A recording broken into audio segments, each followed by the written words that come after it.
It is 8 o'clock. All right, top of the hour. If you would be so kind. Time to get the party started. Just want to welcome everyone to the City Club Breakfast Club speaking series. It's fantastic to see everyone on here, and so can't wait for today. We could get in person, but that doesn't stop us from doing the things that we're looking to accomplish, which is to bring good content and education to help your business grow. At the same time, give you an opportunity to come out and meet the people. We believe in relationships, and the better off that we know each other and each other's business, we're better positioned to help each other's business grow. And so we have a fantastic speaker for you this morning, and we're very excited to have everyone here. And I'm looking forward to our presentation today and our presenter and all the wonderful information that he's going to present to us. And so with that, my name is Gary Martinez. I'm a committee member here, part of the speaker series, and we have a wonderful committee, and I'm going to hand it off to our jefe, the main guy in charge, Mr. Vernon Webb. Vernon. Thank you, Jerry. Good morning, everyone. How are you this morning? Glad to have you with us. I have the privilege of working with an incredible team of people, and I just want to make sure that everyone knows exactly who they are.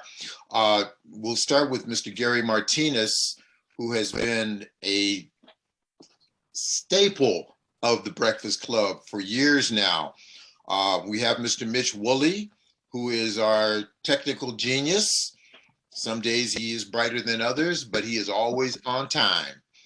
And with that also, we have Miss Denise Anthony, who is just absolutely incredible in terms of what she brings to the club. And we always are looking forward to hearing from Denise. And so with that, I will turn it over to Miss Denise Anthony. But we can't hear her. Denise. All right, I got off mute. All right, sorry. I just saw that I got back in. So I guess we're at the introduction for Dennis, right? Yes, please. Who are we going to be hearing from? Yes, I think everybody's going to enjoy Dennis. His qualifications are beyond whatever. He's a CPA, MBA, his practice public accounting, business management, strategic consulting, which is very important to many of us. And he's done this for several decades, even though he looks much younger than his decades of experience here. But he does production, marketing, real estate, entertainment, even nonprofits have really benefited from his ideas and how he goes about his organization.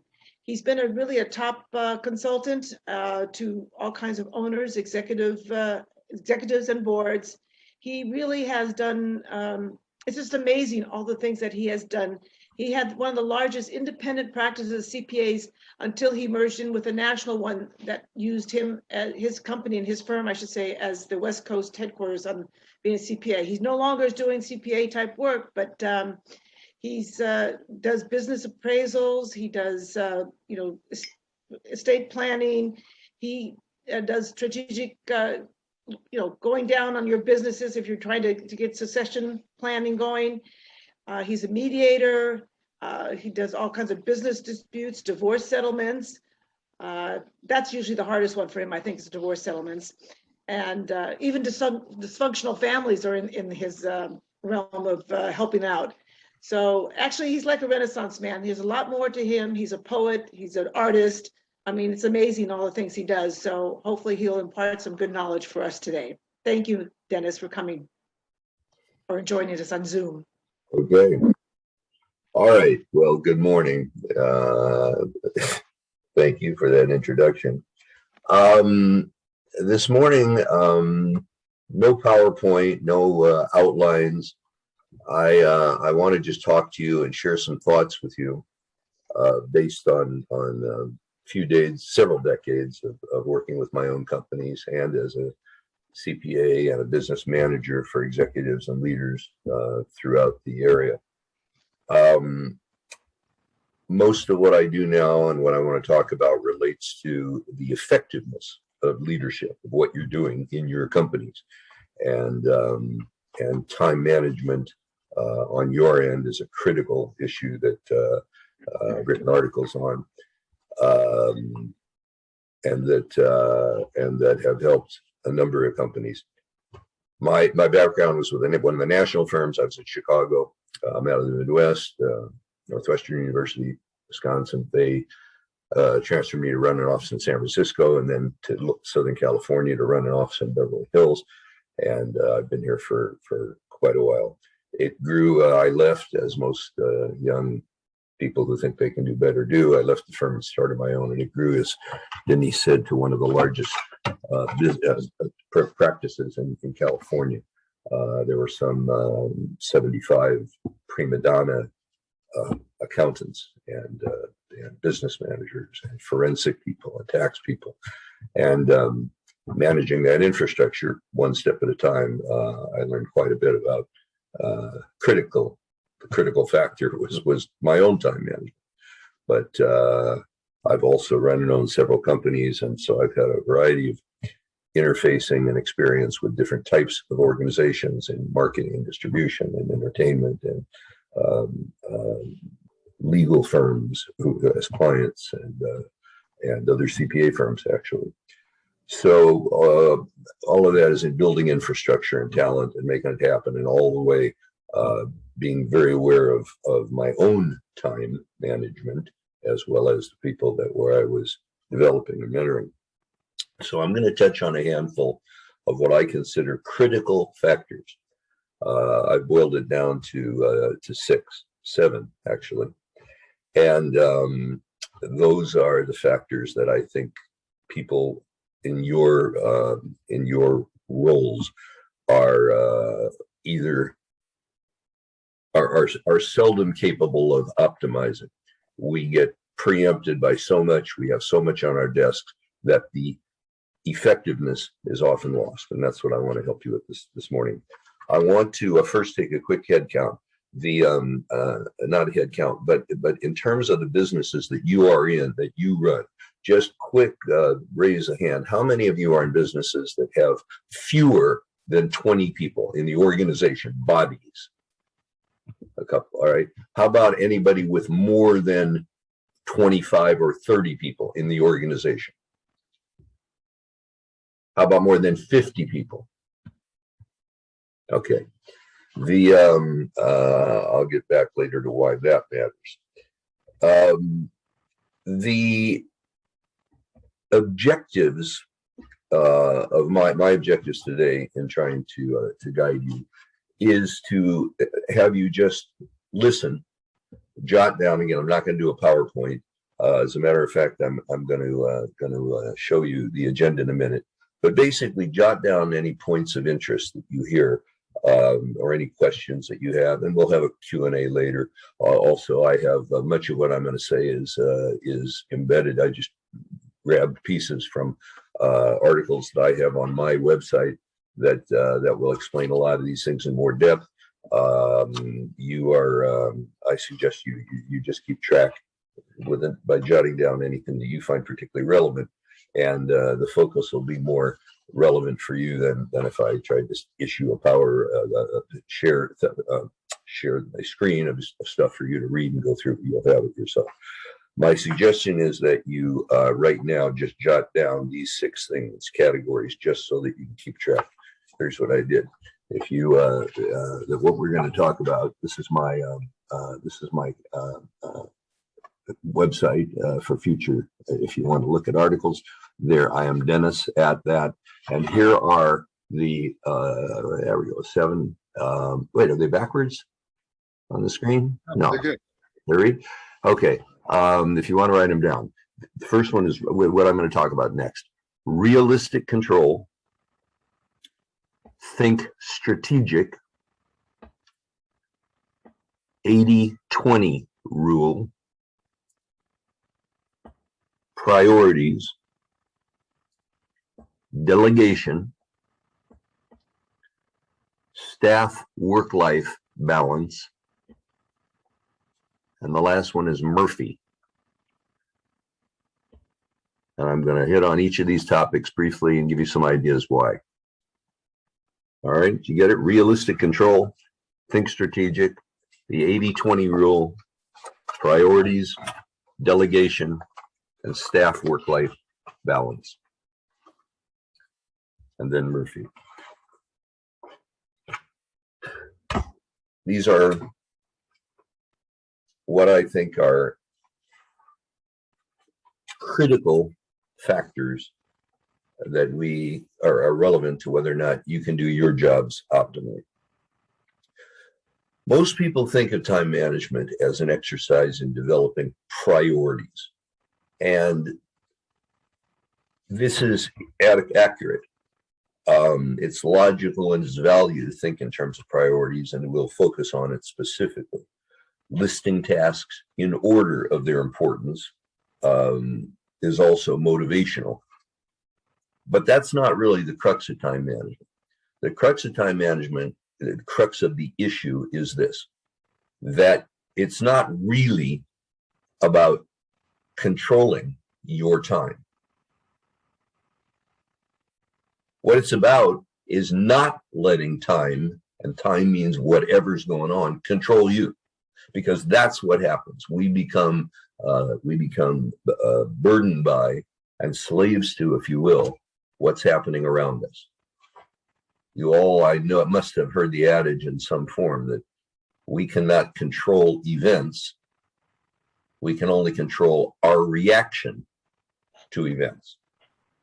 And that's part of the same thing. We can't control time, but we can do our best to avoid letting time control and manipulate our energies. The real issues are about defining limits to your time, about minimizing the waste that happens in our daily activities to avoid, provide more time, and about making the best use of what we can work out, keep out as I call it, discretionary time.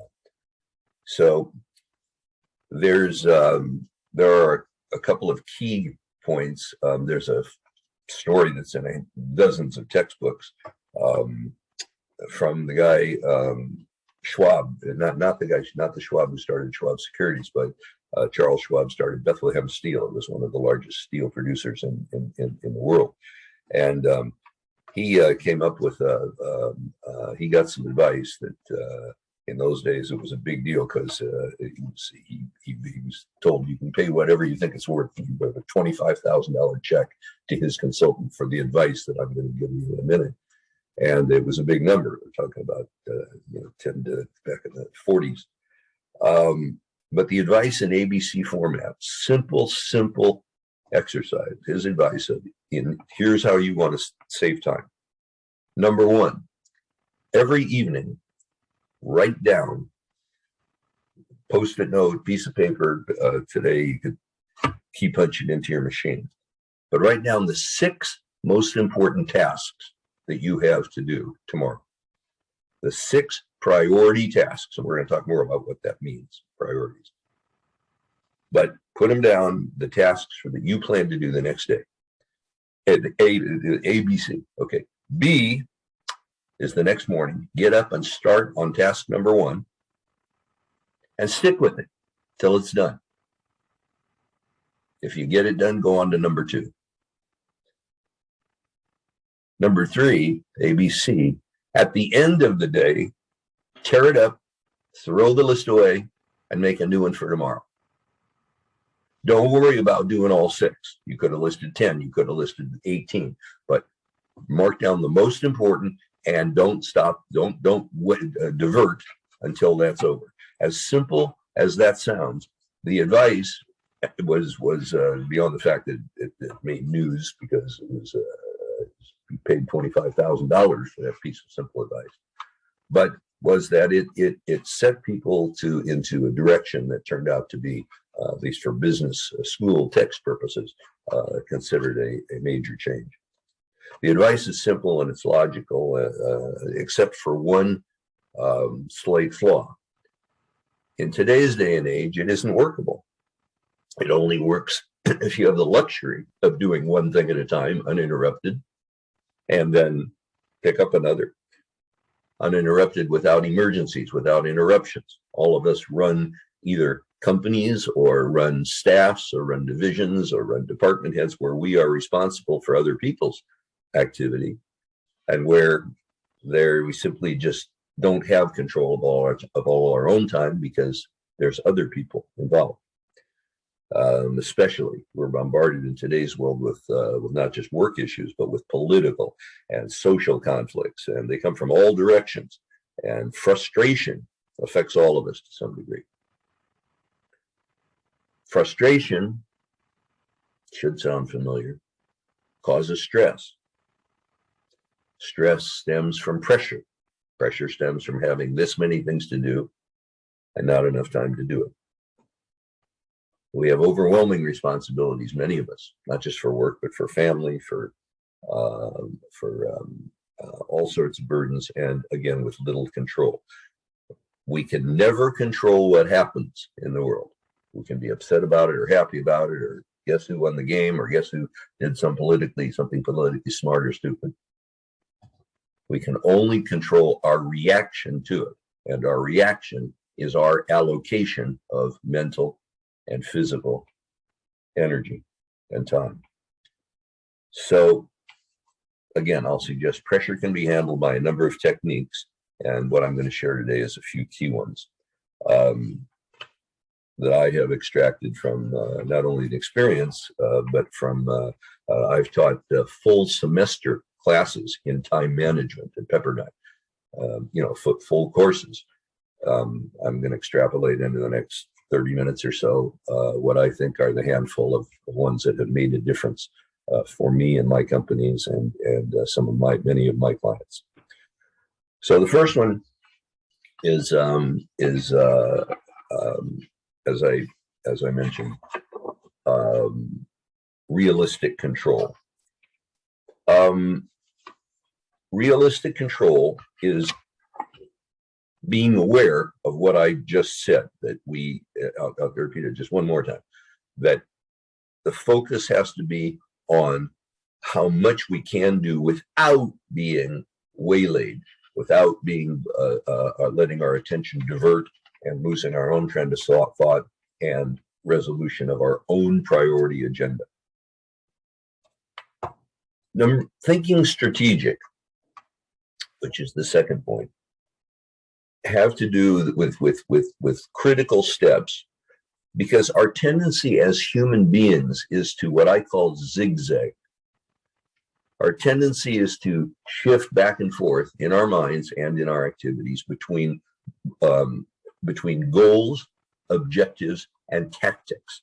Those are three distinct steps that I want to clarify. Strategic direction for optimal results and optimal effectiveness is a process. Effectiveness is not as much about doing things accurately or efficiently as it is about doing the right things for the right moment. That's where priorities come into play. We're often more concerned with doing things accurately, correctly, than with whether we should be doing them at all. Lengthy memos, either to answer questions that somebody didn't even ask, or to cover your tail for whoever you report to, for a board.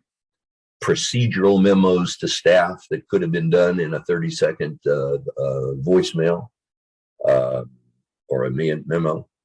Legalese, challenges to wording and content of things that are done for nicety purposes versus focusing on the content.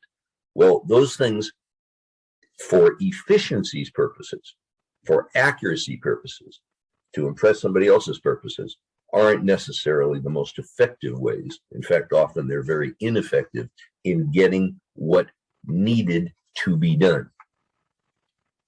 And what needed to be done was what was important, that we defined as the priority. Strategic planning is about this order, in this order. First, having clarity to what are called goals with a capital G. Before anything else, where am I going? What is my vision? What is the outcome of what I'm trying to do, either at the whole company level or at the tasks level that have to be accomplished today? What do I want this to look like to consider it as a successful end product to what I'm putting my energy into? If that's done first and defined with clarity, I suggest writing out in English, but with clarity. And if there is some consensus between what you are, what I'm describing now as my goal, and my next decision maker's perception. We all have partners in some fashion, people who have some say so. They're either partners in the business legally, or they're investors, or they're bankers, or they're spouses, or they're people who will weigh in on the subject and will need to buy in on the subject. So there needs to be clarity as to where we, the decision makers, are trying to take it. And those are called goals with a capital G. Then step number two, after that, is to say, well, if that's where I want to get to, what will it take to make that happen? Those are called objectives with a capital O. Objectives are again, in consensus with the other decision makers, is what's the timeline that what will we have to have additional offices, additional people? What kind of resources will we need? What obstacles will we come into? Political, government, and so forth. The point is that only when you know where you're going, what you're trying to achieve, and what it will take to get there. If my objective is a 3-week quiet holiday with no interruptions, maybe I need to go to a beach, and maybe that beach is across the ocean. And what it'll take to make that happen is the time, the money, a boat or a plane. And once that's thought through, and here's the point, not until it's thought through, should the tactics of who, when, which, how much be taken into account to plan how to run, how to execute. And what we do as human beings is we tend to zigzag. We tend to mix up. Wow, there's a property down the block. Let's grab it while we can, and then we'll figure out what to do with it. Or Uncle George wants to change jobs. Hey, I'll figure out some way to get him into the organization. Or I just read that bank interest rates dropped by so and so. Let's go ahead and grab our money. Without a plan, a goal, and an objective of what to do with it. So the action plans are the last step, and strategic planning is in knowing exactly when, because otherwise monitoring those action plans becomes sometimes impossible. But even for people that don't take it in that order, clarity, it doesn't preclude success, but it guarantees that the success cannot be optimal. It just can't. The next step along the way, this is again towards all practical time management, is being aware of something called the 80-20 rule. You've all heard it somewhere along the way in different fashion, but the concept is certainly not rocket science. It's stated as 80% of anything will result in a 20% outcome. It can be good or bad, and vice versa. What does that mean?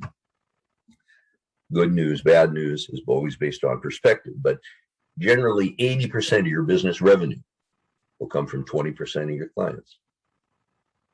80% of your nutrition will come from 20% of your diet.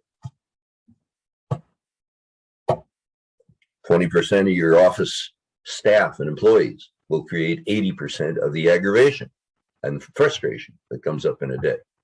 That's just the relationship that studies and studies and studies have shown.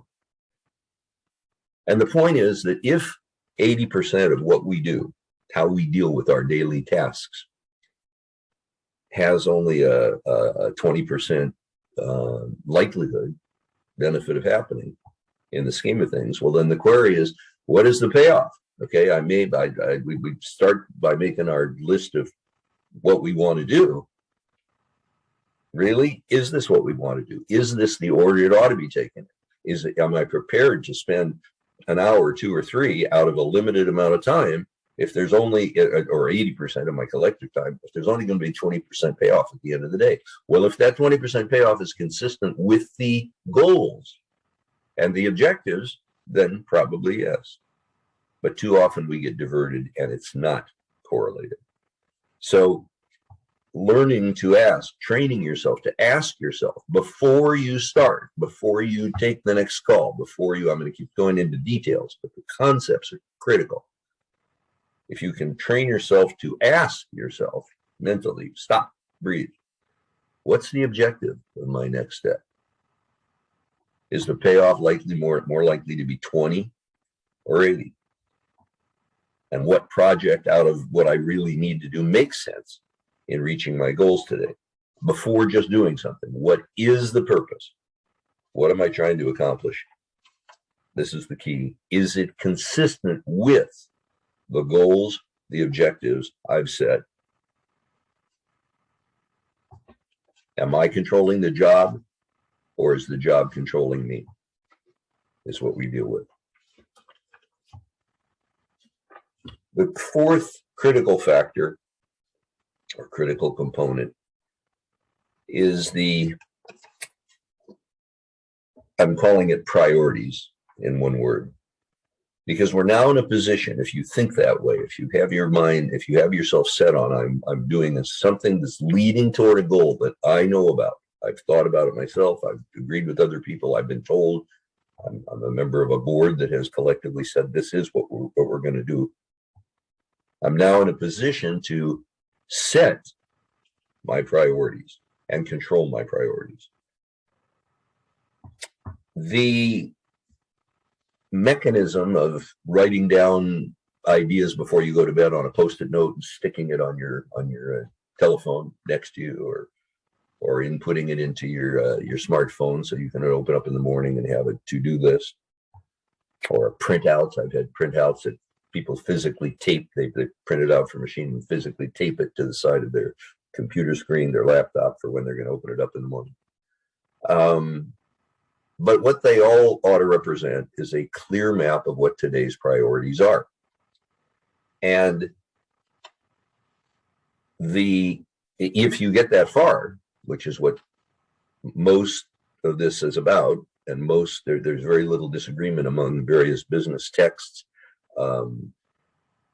at business level, at different levels. I mentioned I've done this at the graduate school level, whole courses, but I've also taught high school students and junior high and elementary, 6th grade for 3 mornings a week for a few years.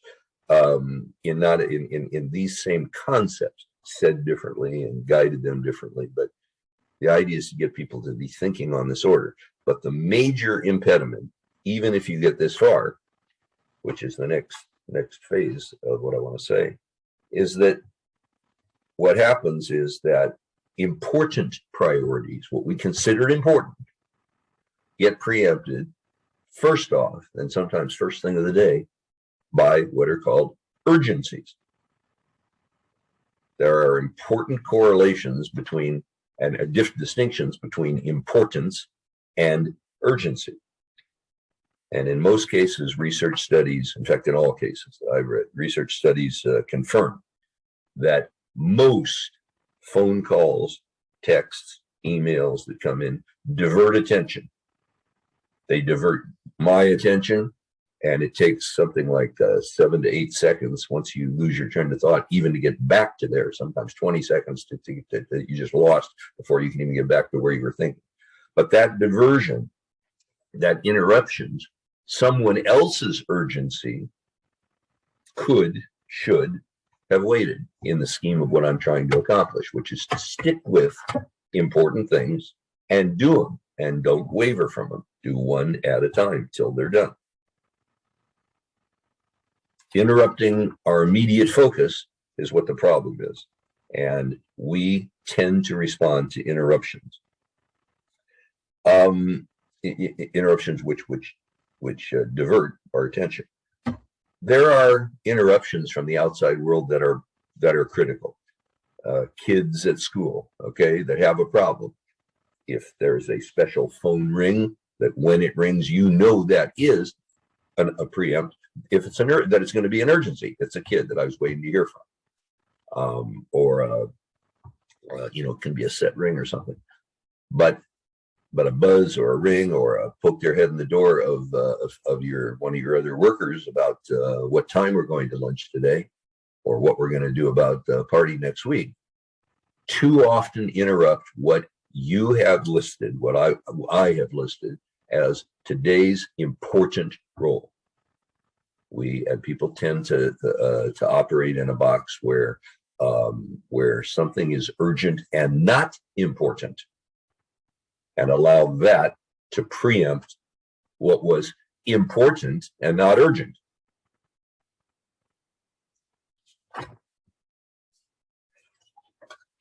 The next aspect of it, again, I'll answer questions about this in details, but the next aspect is after prioritization, is delegation. Having set priorities, all of us in a role of a company role where we have other people, employees, staff, have support teams, have employees, and delegation of here's what was important, here's what I need to do, but here's what I don't need to take my own time to do. I have other people to do that, staffs, for all sorts of reasons, including economic. We hire people to do lower level or lesser important jobs at an economically different ratio. The difficulty in delegating, assuming you even have the right people, is that human traits are, before delegating, is, you know what, I know exactly what I want. I know what I want. I know what it'll take. I know this and that. Should I delegate, or should I just do it myself? Especially since I'll probably have to oversee it anyway. He or she that I delegate it to is going to get stuck at some point. They're going to come back and interrupt me. Maybe I shouldn't even give it to them. But once you do give it to them, once you do delegate, because it made sense logically, what has to be protected against is called reverse delegation. Reverse delegation happens when a task ends up back on my desk. Okay, I gave it to someone. I'm doing the best I can on what I thought was my own priority, and here they are back knocking on my door, or walking in, or phoning and saying, "We've got a problem. We've got a problem." Well, they went as far as they could, and they need help. So I've got a choice. I am now you. I can either stop what I'm doing, lose my efficiency, lose my effectiveness, and I can either say, okay, I can do it briefly and say, look, I'm really tied up now. Let me think about it. I'll get back to you. Okay. They leave. Or I can absolutely stop and right at this moment, divert my energy and help them. But either way, their problem, their obstacle just became mine. And it just preempted my previously determined set of priorities. I was supposed to be working on this. I was supposed to have that project back to work on maybe tomorrow. And now it's back on my desk. I suddenly took the role of the subordinate by accepting responsibility, in this case for either doing it right now or promising I'll get back to you, so I'll take my time to get you back the report. And the impact is that I lost control of my time. There's a secondary impact because the employee in this example also didn't have the opportunity to work his or her way through to learn it themselves. So I'll have the problem again and again.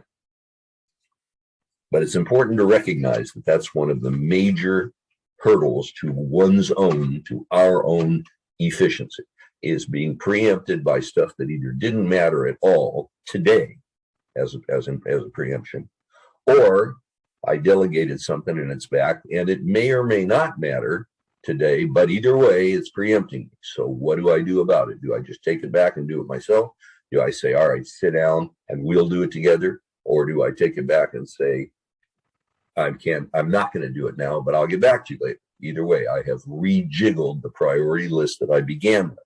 And then my time management is now controlling. The time issues are now controlling me. Yes, if the building's burning down, or yes, if something critical happens, or the client number A double plus calls, that'll be preemptive and it'll change your day. And that's what happens every day. But if we're not conscious of it, it's real easy to get out of control and get to the end of the day and not even have gotten through issue number 1, much less issues number 2, 3, 4, 5, or 6. The 6th critical factor, I call them, critical component, is the process of communicating with your team. It's recognizing that work-life balance for them is a factor that will impede your work control if you're not sensitive to it.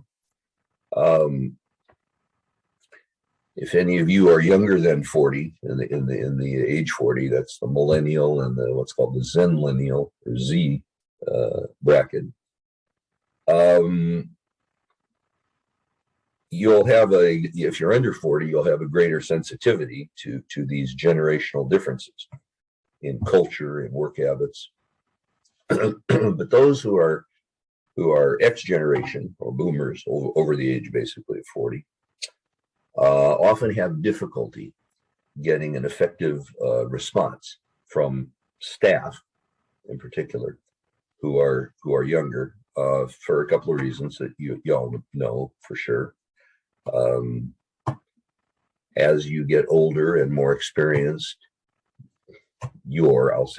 as I get older and more seasoned, my patience level diminishes. My listening skills and my capacity to even listen to the full end of a sentence when somebody junior, for lack of a better word, has an issue. Whether I even want to let them complete their sentences to tell me their issue, because it's like you just interrupted what I was trying to do that's really important. And to some degree, in many cases, they may perceive that as disrespectful. Their priorities are their priorities, right? They don't care about mine. But it's about work style. And it's about, and if in fact you as a leader in your company, in your department, in your division, if as a leader you don't prioritize or you don't pay attention to the prioritizations of your staff, I'm now talking about younger generation, then you're going to end up diverting energy, minimizing efficiency, minimizing effectiveness, losing control of your time, getting more behind the 8 ball, and that's what the pattern of most regular business is. It is, I believe, critical that you, if you're the man, if you're the leader, the senior in this example, that you be sensitive to the perspective of the younger generations, which in essence is, give me a time, give me a deadline. Tell me what you want. Tell me when you want it back. Don't bother me along the way. I'll try not to bother you, but if I have a problem, I will. I'll butt right in. You'll either deal with it effectively or not. But I'll deliver it to you. I'll do it the way I want to do it. And the timeline that I want to do, not the timeline, but the time on the clock that I want to do it. I had a staff of dozens of prima donna public accountants and some tax attorneys and so forth. And many of them did their work. They would leave the office in time to go walk or play tennis or ride bikes or whatever. But they would do the work and maybe have dinner and take a nap and then get up and work between 3 and 5 in the morning to be able to deliver something by 6. That was their mechanism. Okay. Well, if I wanted to know, and I used to, how they're doing along the way, I had to be aware of that and deal with that and accept that, or be resentful of the fact that I couldn't get the answers. But it works both ways. Anyway, the idea is that beyond support, operational support issues, their effectiveness and your effectiveness is critically dependent upon accepting the balance between staff priorities, staff work-life balance priorities, and expectations, and not interfere with theirs, or it'll come back to haunt you and haunt your workload. These are concepts, not really tools, but they're concepts that most people, I find, don't have awareness of, or at least maintain awareness of. And therefore, they start off with, how the hell did I get into this position? I'm behind, I can't control my time, the projects aren't getting remedied, and so forth. Last critical factor is awareness of what we call the Murphyisms, Murphy's laws. You've heard these in different fashion along the way. If anything can go wrong, it will. If anything can't go wrong, it will. Nothing is so simple that it can't go wrong. You'll never run out of things to go wrong. And the point is that the best laid plans, no matter how careful you strategically plan, and I have objectives and I know what it'll take, and the tactics are now going to be, we're going to hire this person to do that, and they're going to roll into this, and so forth, so on. It never happens that way.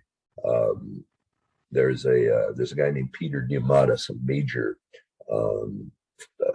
mega bazillionaire. He's started 20 companies. He's an author, and he's head of the space. He's the one who set up the SpaceX X Prize program.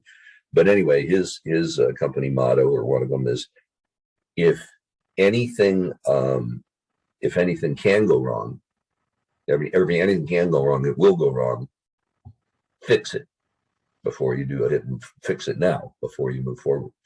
But the aspect of Murphy that was relevant, has been relevant to most of the problem situations that I get into, is that it's expressed. Let me read it again in my note. Whatever hits the fan will not be evenly distributed. In other words, well, it's also called fit hits the fan. But the punchline is that if you want to optimize your effectiveness as a strategic leader and as an operator, and meet your own objectives, which have to do with timelines and profits and profitability and productivity and stability and valuation in your company, especially when it gets time to consider exit plans, succession or sale, merger, acquisition. The only way that will be optimized is if you pay attention along the way to the controls that to the absence of control that will always be coming up in your plans, and your capacity to react to it in a way by remembering, if I do X, Y, Z, if I do, if I maintain a perspective on realistic control and on thinking strategically about knowing where I'm going before I start acting, about the 80-20 rule, that before I do this, there's 20% to 80% chance this is not going to work out the way I had in mind. By setting priorities and sticking with them, whether it's do one and ignore all the others, or whether it's balance my thing. I really want to accomplish 3 today, so I'd rather accomplish these 3 things, not half-assed, but less completely, but get 3 of them 80% along the way, than to get 100% along the way. Whatever decisions you make, you need to be aware of them. That delegating to other people is not as simple as saying, here, Bob, do this, Betsy, do this. It has to do with being aware that they need enough guidance before they start that they're not going to be coming back to you, hopefully. And when they do, have a plan ahead of time as to what you're going to deal with it. Are you going to preempt your own time, or are you going to send them back to the drawing boards to maybe waste more time than you would put in, but to leave you with the energy to do your own higher priorities? And then be aware that no matter how well you set it up, it's going to be impeded by the rules of Murphy, that nothing flows smoothly. So I intentionally made that conceptual. I have all sorts of practical and tactical steps. Again, in my if you want to go to my website, deutschconsulting.com, there are many articles that discuss it. You're welcome to any of you to email me with specific questions and answers. I'm happy on a pro bono basis to give you input, and I'll open it up to questions or that I confused you in, or that maybe are particularly relevant to you.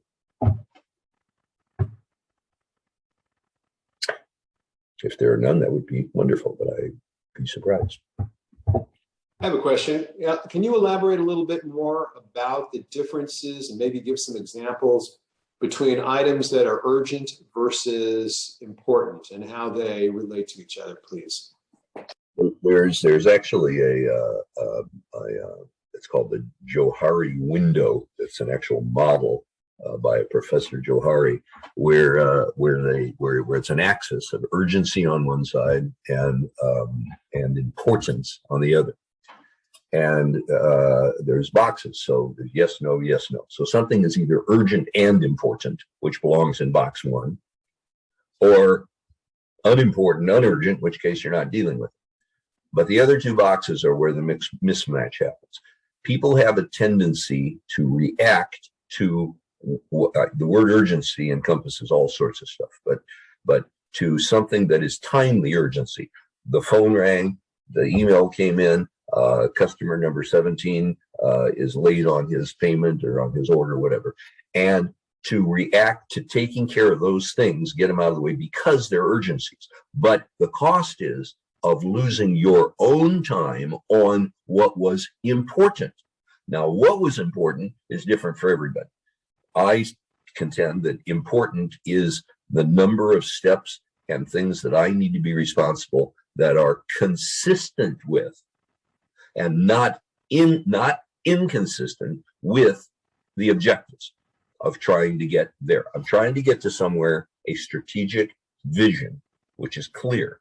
It is, we want to achieve $102,000 in the bank before next month, or we won't be able to follow such and such. Okay, how do we do that? By a series of, it'll take more people in the field, it'll take more collectors, it'll take more production, it'll take whatever. And those are the things that are important to reaching the mission. All right. The tactics of how to do it are now we, whoever we are, collectively set in place. I need Bill and I need Gene, and I need a new office here, and I need a redo of the marketing platform, and so forth and so on. Okay, all these other people now that are working on the how, the do's, the how to, the when, where, why, how, and so forth, are the ones who are executing, implementing. Those things are important, okay? But when they have an issue or some issue comes out of the blue, for them, it's, uh-oh, this is urgent. And it may well be for them. If they bring it to you, you can either can allow it to interrupt your own list of priorities, which are important, or not. The tendency is to do that. The tendency is to be preempted, to lose our trend of thought, to lose our flow mode of decision making about what I'm going to do. And then instead of getting my priority done, being ready by 11, that was my tack. It didn't. I diverted my attention elsewhere. That diversion, those interruptions from everything that in that silly example I just gave, but from other stuff that happens in the day. A spouse or a mate calls up with something, some question about dinner or next week, or why didn't you pick up this or that or whatever, and we divert our attention from business important issues to other people's urgencies. That's the wrong way. The right way is to be able to figure out how to not let that happen, and it's different for everybody. Thank you, Dennis. Anything else that was too unspecific to you to help you say, okay, here's how I'm going to change my behavior? I mean, we go in and I go in my company, and we end up rewriting some cases tactical procedures, processes, and procedures to help people get from here to there. But the here is, here's my issues, here's my mission, and there is where it needs to be by some timetable with some metrics about finance or about quantity of people or retention of people. And it has to take into account things that we don't ordinarily take into account. I've got somebody down here, down the line, who is responsible for little pieces of the puzzle, little pieces in terms of their individual importance. But collectively, if that doesn't get done on an effective basis, it's going to impede the next level and the next level, and eventually going to get to my desk. So we end up rewriting processes so that we can best not control the crazy things that are going to happen, but have the people that are going to be impacted by that, have them with the capacity to react in such a way that it doesn't waste any more time or energy or preempt my priorities, their priorities, than it absolutely has to. The absence of doing this, which all sounds, loosey-goosey, is that businesses don't run optimally. Priorities don't get met. Objectives don't get met. Missions don't get met. Believe it or not, I do a lot of work with not-for-profit organizations, just what I do.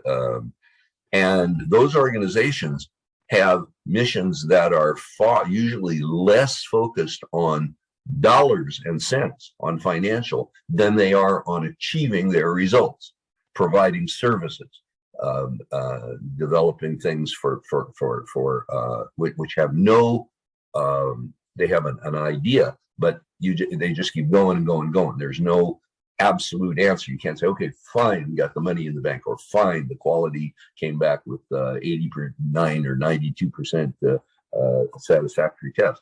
So those people are more focused on getting it done accurately, getting it done timely, whatever it is, getting food to the mouths of the unfed, than they are with whether that is the most right thing. Remember, I said doing something. I mean the most the right, the optimal thing to do.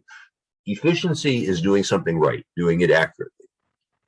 Effectiveness is doing what is most effective to achieve my goals, most effective to achieve my priorities, my company's, most effective to do it in a manner with the people, with the resources we have, that are utilized effectively during the however many hours a day they work, and that they're happy and don't quit, that we retain them, so we don't have to then divert our energy to go hire new people and train new people.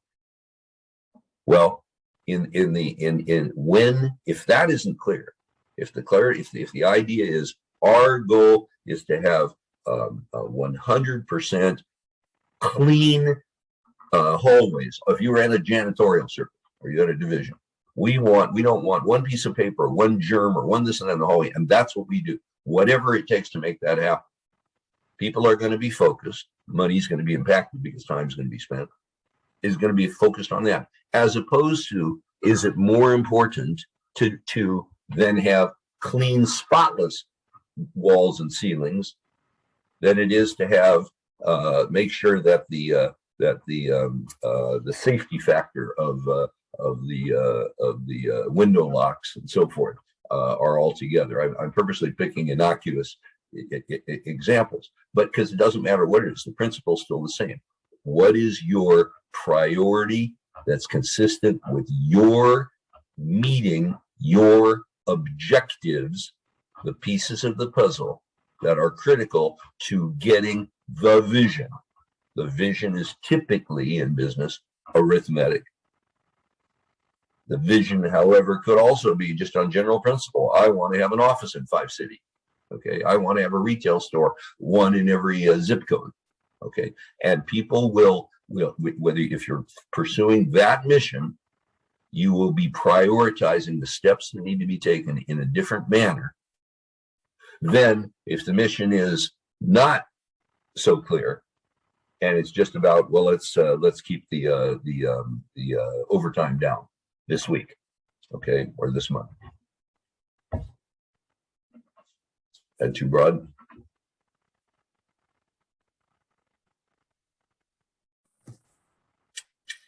Go ahead, Tammy.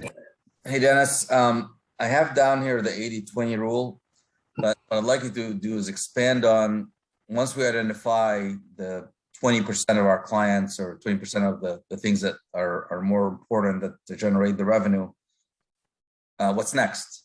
Do you ignore the other 80%? That's important. What happens? I have had clients where they actually define it. They go through their data, their lists. One of my companies is an online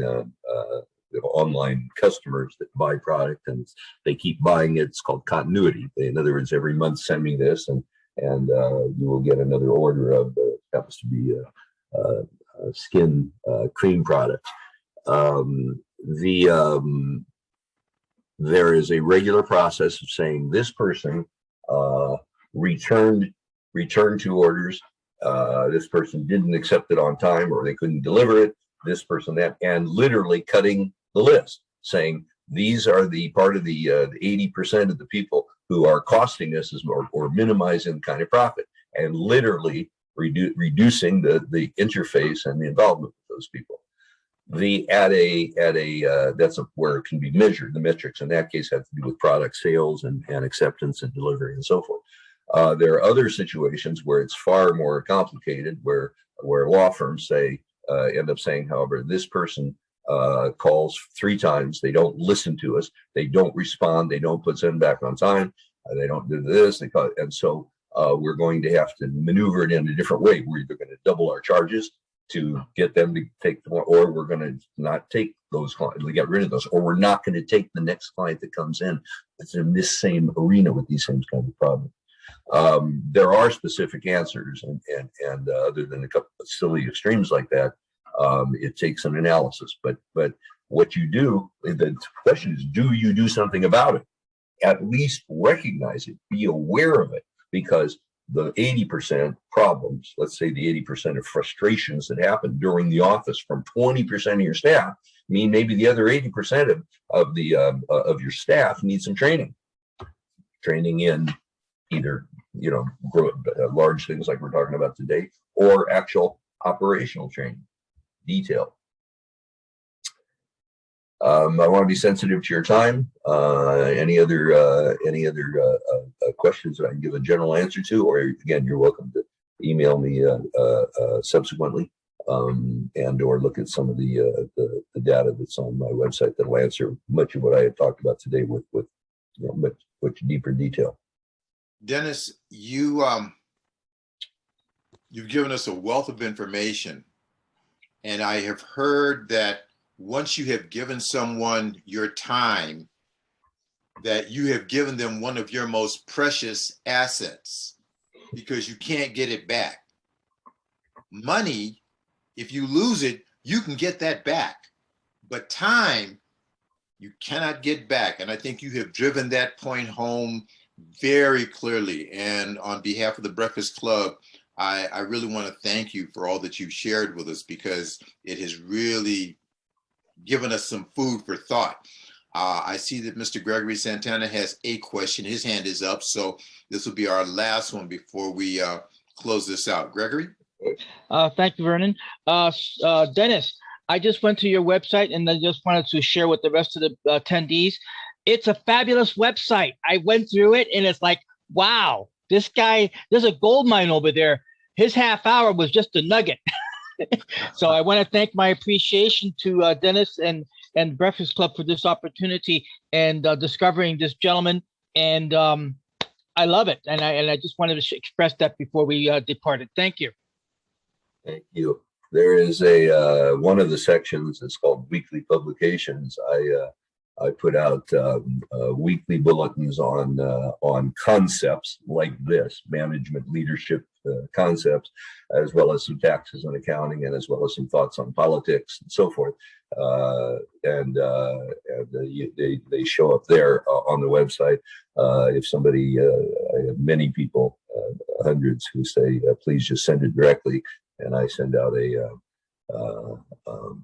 weekly bulletin that I'm happy if you want it, if you take a look and if you're interested, just let me know and I'd be happy to put you on the list. It's all courtesy. I do much of the I'm kind of semi-retired. My company was bought by a public company, became the West Coast for you might know the name CBiz, Century Business Services, a public company, and so I do a lot of volunteer pro bono work, not for profits, but in terms of helping people with advice that guides their businesses more efficiently and more effectively.